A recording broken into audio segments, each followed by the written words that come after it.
Can I play for food? The words came from a child with a frayed hoodie and two large sneakers, standing near the polished grand piano in a downtown atrium, clutching a cardboard sign that begged for a chance instead of coins. The afternoon crowd flowed around her like water around a stone, some curious, many annoyed, a few openly amused. Security watched, ready to escort her out. A barista pointed and smirked. The girl's stomach ached, but her eyes fixed on the keys as if they were a door nobody else could see. A manager dismissed her with a wave. She didn't move. She asked again. Laughter answered. Then she touched the keys. The atrium belonged to a luxury shopping plaza that had risen from an old train station, all limestone arches and glass skylights.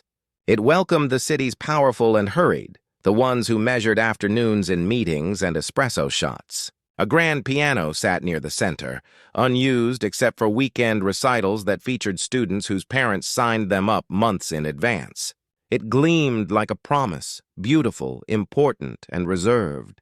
The girl had slept the previous night under a bridge that crossed the river 2 blocks away.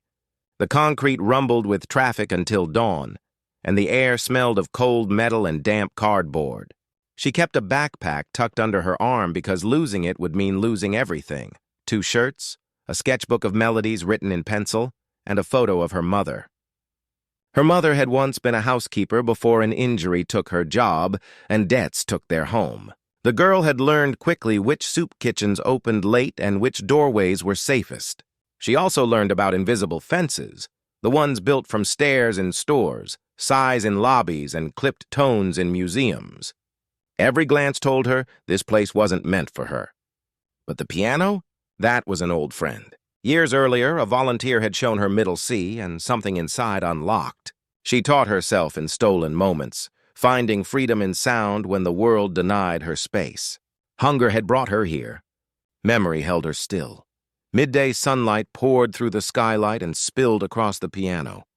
The girl stepped forward like a swimmer easing into cold water. The first laugh came from a table near the cafe. Office workers pointed. Phones rose to record. Security drew closer.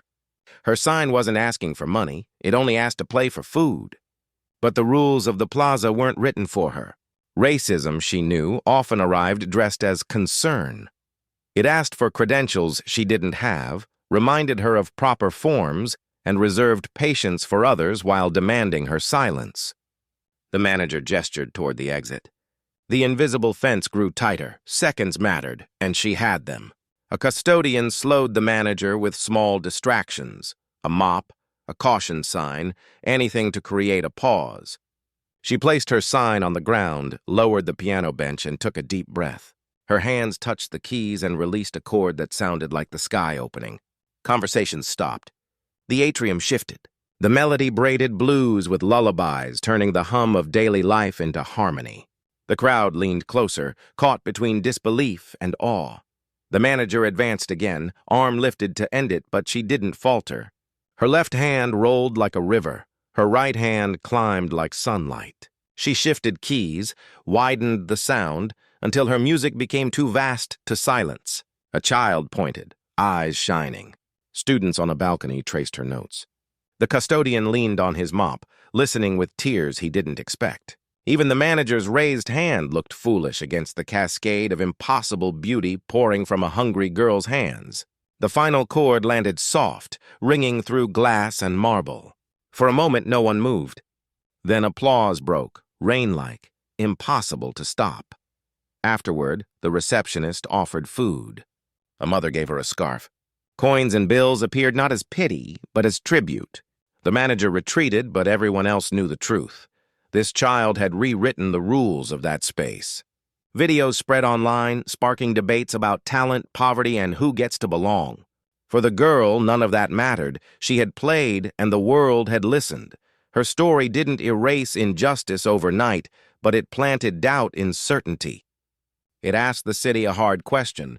Who gets to touch beauty without permission?